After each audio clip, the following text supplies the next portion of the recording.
So good morning, Alenna, and thanks for having accepted our invitation.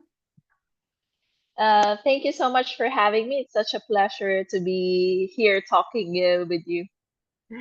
So Alenna is connected from Manila in Philippines, and since every month we have this format that is called International Footprint. Today she is the one that we have found as one woman of great inspiration for other women. So the aim with our format is to try to empower and inspire other women through amazing story of courage, of determination, of capabilities, passion, and sometimes also goodwill, because goodwill is another part of success sometimes. So, Alenna, let's go within our talk. So our first question is related your life before the paddle story, because you are here because you are a paddle coach, paddle player, and also the first women who has created this type of activity in Manila. But before this, you have and still have maybe another life. So can you talk a little bit more about the previous part of your life before approaching the paddle environment? So, well, my story before paddle actually does not involve racket sports at all. So that's quite something to tell whenever people ask me how I got into paddle or how I even started. It's actually rooted always in passion and problem solving, and also at the same time, I grew up loving sports. So I've always had a dual interest, and on one side, I was deeply involved in engineering because I studied to be an engineer. I worked as an engineer, and on the other side of that, because when I was in university, I was also playing other sports like Taekwondo and formerly also competitive cycling. So it's completely different sports. It's a very individual sport actually when you think about it in comparison to paddle, which is such a team sport and it's a very social sport. So for me, engineering allowed me to work on projects that were actually quite meaningful, such as renewable energy to support underserved communities, and which is I'm quite proud of. One of the things that I've achieved in engineering is that we established Project Liab, wherein we focused on providing clean energy in indigenous communities in the Philippines. So Amazing. this project is, thank you so much. This project is actually one of the things that I'm proud of until today because it shaped my way of thinking on how to use the knowledge that I've acquired in engineering to help other people. So until up to today, one of the indigenous communities that we've helped in Pampanga in Philippines now has solar panels for their school. So they have electricity and lights for their school. And we were able to install also a hydro pump, which is powered by a solar panel. And then now they have also clean water in the community, which was not accessible before. So my life has always been actually focused on projects in some sort of way, always impacting the lives of people. Yes, this is really amazing, and impacting the others' lives is really of a great mission and a great purpose. So the people who are studying the happiness environment from a scientific point of view, they're all saying that the happiness that will last long, very long, is the one that is coming from our inside part and is outside our ego. So I believe that you are in the good path, Alenna. So congratulations. So Thank you so much. amazing, amazing project. I was not aware of this. So great. Very, very beautiful. No, because for me, I've done so many things in every industry that I actually go into. I think for me, I always focus on the work is the work. You have the hours of the day that you work on a certain project that comes with the job. But I always make sure that I have time to create time and a project that also gives back to the community, which is why I'm actually also applying it now in paddle. And I love paddle because you have so many projects and opportunities to be able to give back to the community. Absolutely. So I totally agree. But before going depth with this part of your actual life, so can you tell us why exactly you have decided at a certain point to dedicate your life to sport instead of the previous job? And you said that you were involved in the Taekwondo sport, and you were also, and you are still a black belt of Taekwondo. So, and you have never before played with the racket, and then you find out that you are a great player as well, but we will see it later. So why and how it came that you decide this new path? I would actually give credit to my partner, business partner, life partner, Frederick, who actually told me about the paddle. We were in the point of where there's still like the lockdowns, where when this idea came about in 2020, there was we're living in a city in which the only one of the activities that is really done here is like going to the mall or going to the gym as a sport, and there's nothing else unless you play soccer, football, then you're able to do that. But I've never played that sport. So he actually brought the idea to me, and because it was booming in Sweden during the lockdown period, and he asked me, is there paddle in Philippines? And I said, no, I don't even know what that is. And he asked me, do you want to open a club and start paddle in the Philippines? I just looked it up online, and then there's that was the discovery of paddle. I said, okay, let's do it. We built the club, which was supposed to be only like a 3 courts in a parking lot. Then it became a whole social club that everybody wants to come into. And the first game that I ever did was in September 3 years ago on the first paddle court built in the Philippines. That's the first time I learned paddle. So for me, it was such a difficult sport to start with because I have no hand and eye coordination in terms of balls coming to me, and because all the sports that I did not involve other equipment actually in which is being like thrown to me. So it was completely frustrating to begin with. But thankfully, I mean, with the coaches that we work with, they really spent time because I really wanted to train and to be really good at paddle. So I spent the time on court in order to really learn the sport, and I became addicted to it because I think coming from Taekwondo, there's really the mental discipline and physical coordination, which is essential to the sport. And I excelled quite well in Taekwondo, so I also wanted to do the same for paddle. So the moment I started playing, I knew I found something special. Wow, another part of this amazing story. So before going ahead, just one question related to your first part to become a good, excellent, maybe. I'm not aware where are you now, but paddle player. So what has been the most difficult part at the beginning? The ball coming to you, or also the glasses around you? I would say that I had some hesitation because in my game actually it started from I did not want to be an aggressive player. I mean a lot of people are like I want to play the left side because I want to attack, I want to hit the balls hard. I was never that type of player, and I still am not actually that type of player. So for me, I've always focused on consistency and defense. For me, the walls I actually got it quite quicker than expected because most of our coaches actually told me that it's good for me because I didn't have any tennis background or other racket sports background. So they started from scratch.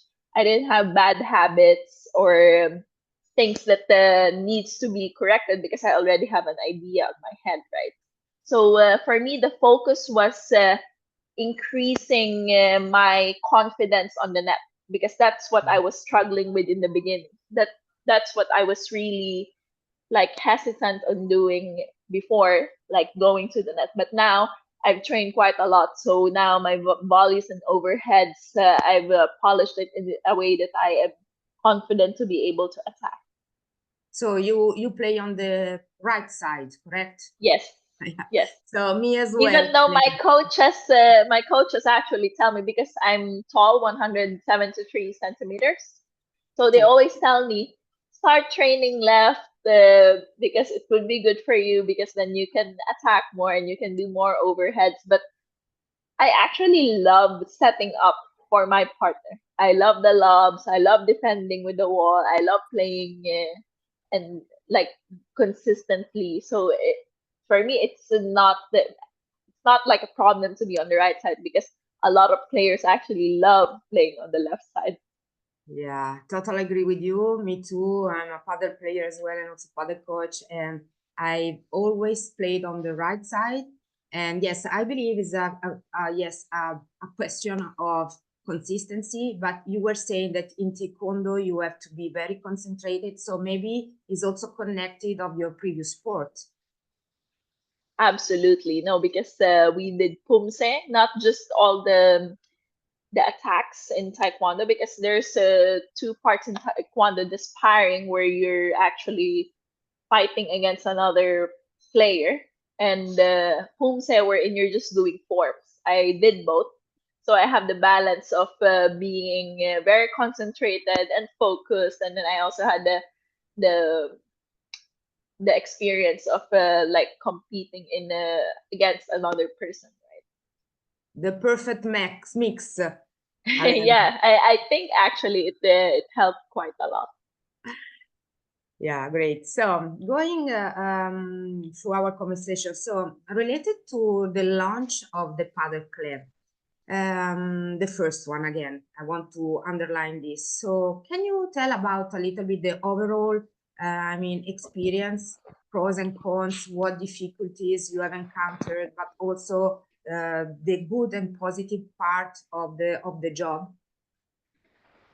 Yeah, absolutely. No, well, Manila Paddle Club has been an amazing experience. It's a way of channeling love for competition, and actually, this is the most important part, community building into something that could really grow into the Philippines. And I mean, for me, paddle was an opportunity to introduce a sport that was unknown to most Filipinos, but Filipinos are quite exposed to racket sports because badminton is big in Philippines. It's played everywhere, even though I haven't played it, but almost everybody in the household has a badminton racket. So it's actually quite interesting. And tennis is actually big as well in the Philippines, but a little bit harder to get into because of the high barrier to entry. Expensive clubs, it's not as accessible as you think it would be. So at the same time, you have to train for a period of time, like maybe 6 months, to be able to play a good tennis match. But what I saw in paddle is it really pulled a lot of people in from all different walks of life. Somebody who's not sporty, somebody who was a former professional tennis player, somebody who's a boxer, so somebody who's 70 plus year old, or somebody who's 4 year old. So it's like all ages, all genders, all types of people. They love paddle. They once they hit the ball with that racket, they love the sport. And it's such a social sport. That's why it's so beautiful, because even if you don't have a sport background, if you're not that fit, because a lot of our clients actually, maybe about 40% did not have any sport when they started playing paddle prior. So it's quite amazing to actually see this. And this was the first struggle, was actually opening up the club like as an open facility, because it was part of the culture in Philippines is being in air conditioned places, because it's hot, it's humid. So it's quite difficult for Filipinos to think, oh, I'm gonna do a sport under the sun. So a big challenge as well to introduce something that is not really like indoor with air conditioned, because that's the type of activities that the people are given here in Manila. But without a doubt, seeing the growth of the paddle community is one of the biggest pros that I would say it's bringing joy to the people who actually discover it, and establishing the first club for people to be able to get into something without the barrier of buying high membership fees, expensive court fees, and something that's open to all. So this became like a country club, but not that exclusive country club, you know? So you don't have to be a member. It's not closed off for certain people, so it's open for everybody. So that was actually quite amazing, and it's been an amazing journey. But of course, on the flip side, before opening the club itself, the initial struggle was actually the logistical hurdles, because there's a lot of like finding the right location. We are actually in the center of the newest city in Manila. So this is like one of the primest spots that you could find in Philippines right now. Wow. So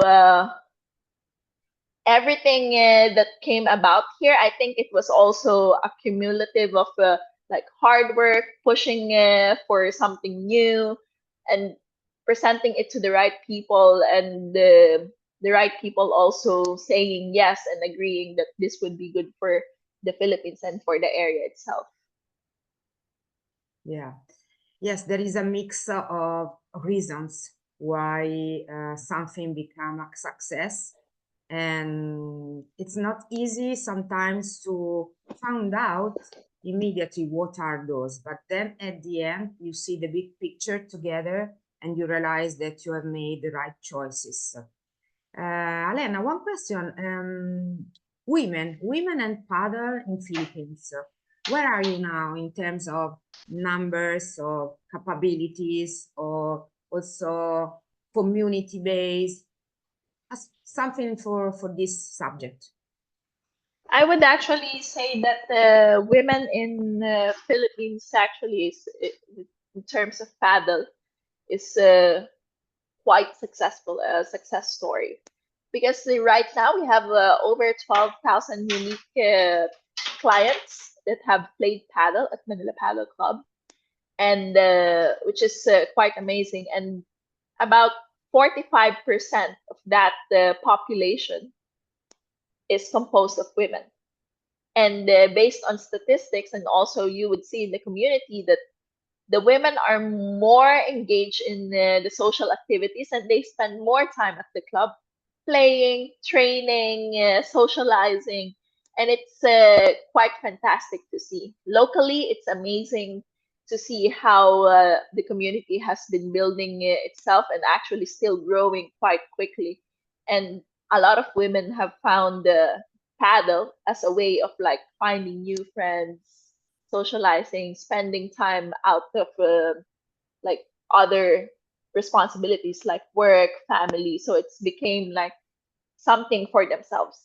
So it's fascinating. And for me, actually, not just locally, but also regionally, because one of the things that I've been working on actually for the past year is Women's Paddle Association, which was established because there was a gender gap in terms of pay in one of the tournaments in the Asia Pacific. So I was going to host a tournament here in Manila last February, and the pay was completely different in terms of male and female players. And that's not something that is the core value of Manila Paddle Club or even the Philippine Paddle Association. So I've decided that in order to support and make sure that there's equal prize money, I've established the Women's Paddle Association in order to help with this. So Women's Paddle Association sponsor the prize money for a female, and that's actually the tournament with the for that circuit for that specific tournament, because they're doing a series around Asia Pacific. That's the tournament with the most number of female signups still up to date. So it's been February until now and still up to date. That's the most number of women that have played that circuit. So for me, it just says that if you actually give female players the opportunity and the same treatment as the male players, they will come, they will compete. So it's quite important for us to actually give that opportunity to female players, coaches, and athletes, just because it also encourages them, okay, there's equal opportunities. We're not being treated differently, and we're also being prioritized in terms of like training, playing, and that's what the community, both Manila Paddle Club and Philippine Paddle Association, is actually focused on. And I would like to add as well that I'm so proud of our Philippine paddle team, because they finished fourth out of 16 countries from the Asia Africa qualifiers, which consist of the Asia, Middle East, Pacific, and African countries.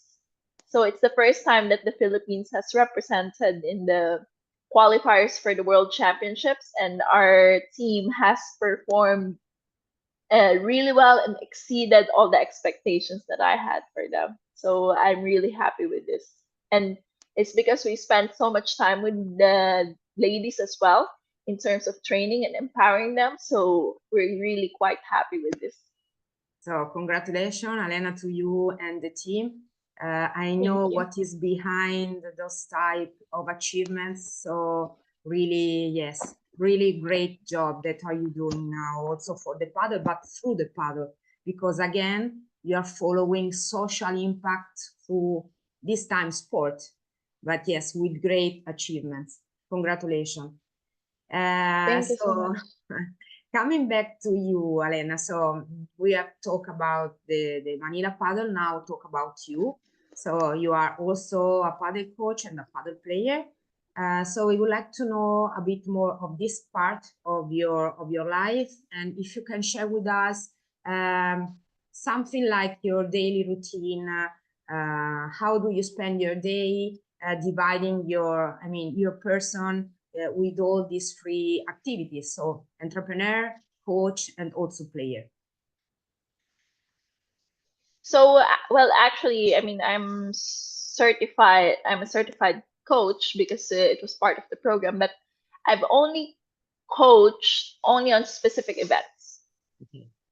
Like whenever we're lacking coaches, because we have actually built a team of coaches, and that we're pushing both local coaches, and they're being mentored by Argentinian coaches that are very much well experienced. But I would not call myself as a paddle coach. I've taught some lessons for beginners and for kids because I love paddle, but I focus more on being a paddle athlete on my free time, apart from running Manila Paddle Club and being the president of the Philippine Paddle Association. So my daily routine actually is, before I would say this, I hate to admit it, but I prioritized work before.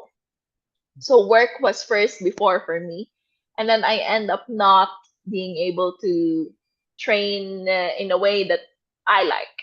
So I just squeeze in my training at the end of the day, which was not actually good for me, because I'm such a creature of habit and I love routines. So I wake up early in the morning, I would say, because I usually wake up, my body clock wakes me up around 4:30, 5 o'clock. Wow, So very yes, early. yes, it's very early, because usually I sleep at the 9:30 or 10 o'clock. So I'm already up by 4 or 5. It has always been like that ever since I was a kid. So it's very common for me. And actually, I used to teach yoga as well. I'm a certified yoga teacher. So I start my day with yoga. So it also depends on my cycle, because actually I think women should be more aware of the time of the month, So your cycle in terms of what activity you're doing, you cannot be doing high intensity training all the time. So for me, I sync up my training, which I do 1 to 2 hours every morning. That's what I start my day with, depending on my phase. So whatever phase I am in at that moment, then that's what I do. So actually, this morning I woke up and did some yoga and went to the sauna afterwards and had a nice brunch. So for me, that was amazing because for me, I realized that I should prioritize first my well being before using up all my brain energy in work. Because if I use up all my brain energy early in the morning, then I'm already burnt out at the end of the day. I did that for a long time and I really got burnt out and I had to have a break. And it's not good to actually do that because you also exhaust yourself and you neglect the things that are important, which is prioritizing your health so that you can perform better. So now I've reversed that instead and now I feel so much better. And now, actually, since FIP Rise Manila will be coming here, I've been focusing more on power and speed agility training so that I could apply it on court. So I train every other day on court and play almost every day. And off court, I train on the days that I don't have paddle training on court. So I alternate and I always have a rest day or two. Okay. Yes, this is really important. So you were telling me that you have changed the training when you were a Taekwondo, athlete to become a paddle player, you changed a lot.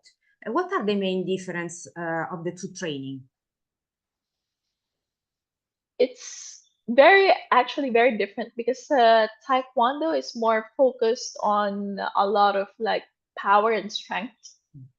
But paddle and also like the gym training that accompanies Taekwondo, because I also do both on court and off court. So it's the gym training.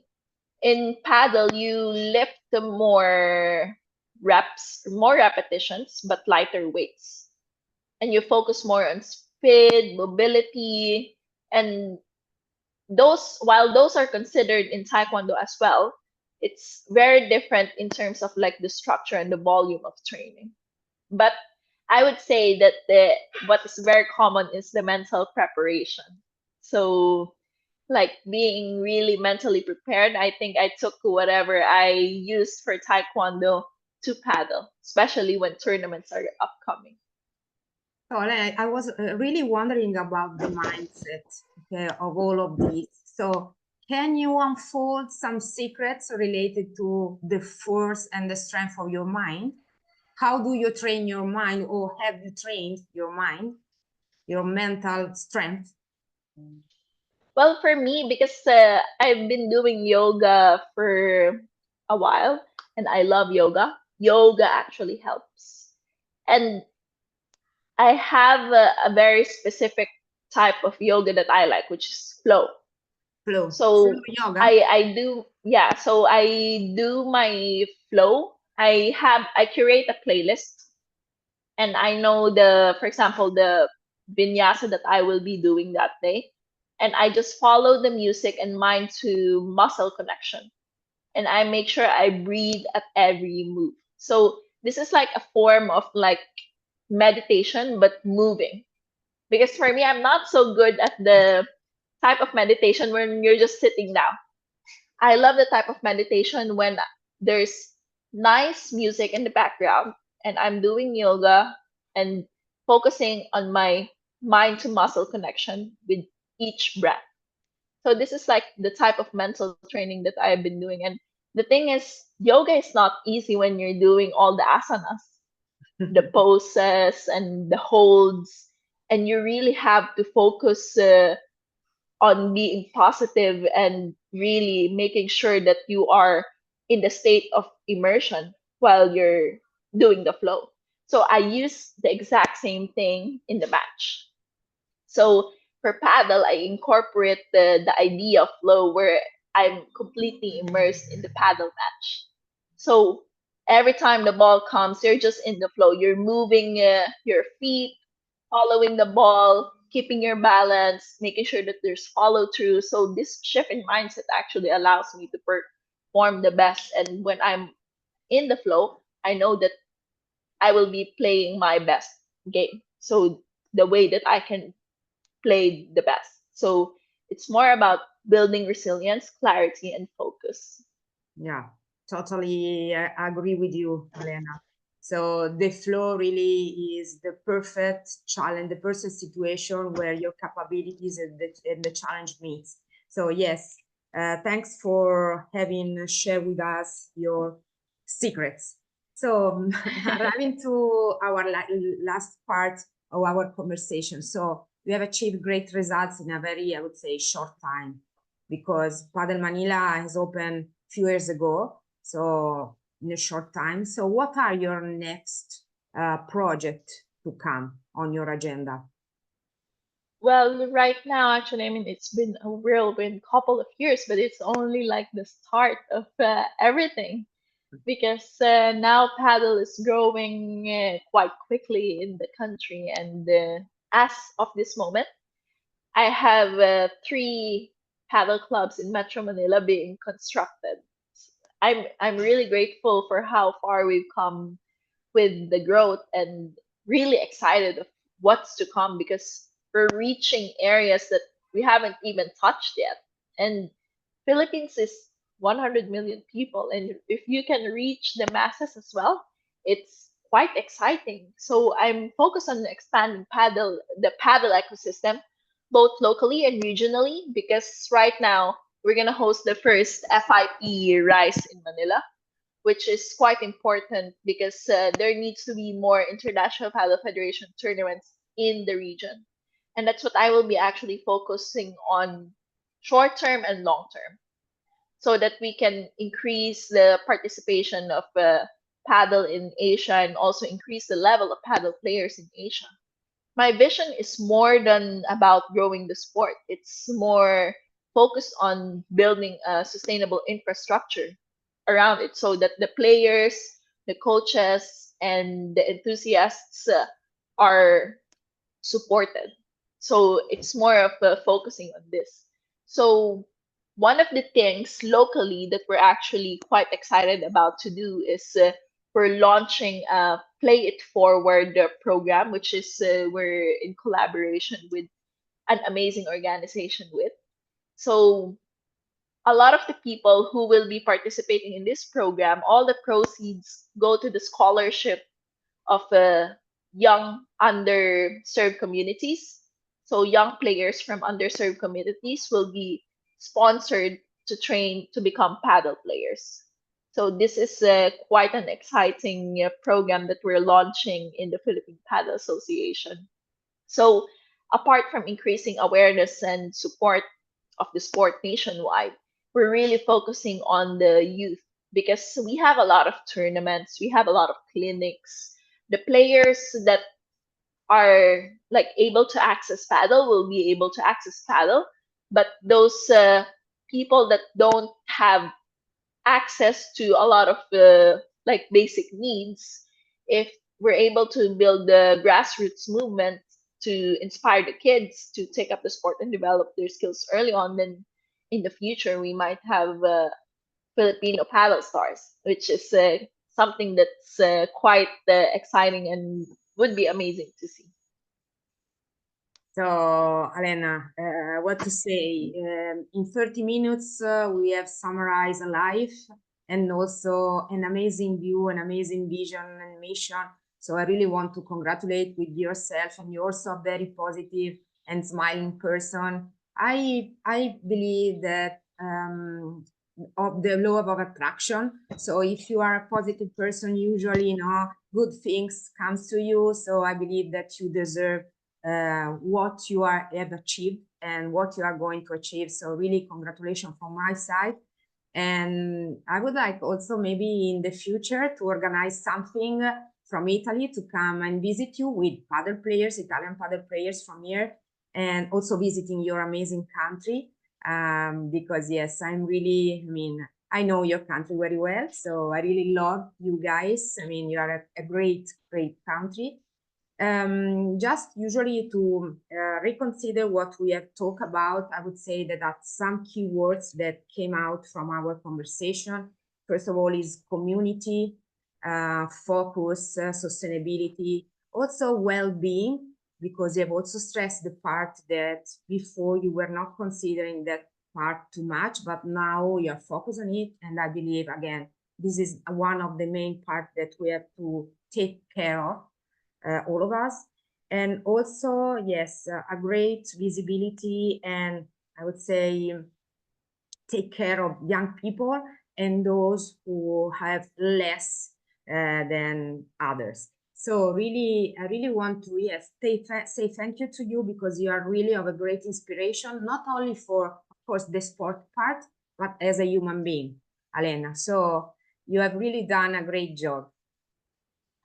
Thank you so much. I mean, for me, I am so grateful for the invitation to share my story and the journey so far. And as I look ahead, I'm so excited of what's to come, and whether it's just about my experience in paddle or the past projects that I've done, empowering other women and through sports or continuing this work. I I'm just so grateful to be able to share this story in your platform, and I really appreciate it. It's an honor for me Thank you to so be much. here, and Thank thanks for having me. Listen, is it correct? Maganda Yumaga? Yes, but now it's afternoon. It should be magandang hapon. Okay. Where did you learn your Tagalog? I know I have some Philippine friends here in Italy. So yeah. I will wait for you and your Italian friends to come and visit in Philippines. Absolutely, absolutely, Alenna. Thanks again for your time and your experience. Bye-bye. Thank you so much. Bye bye. Bye-bye.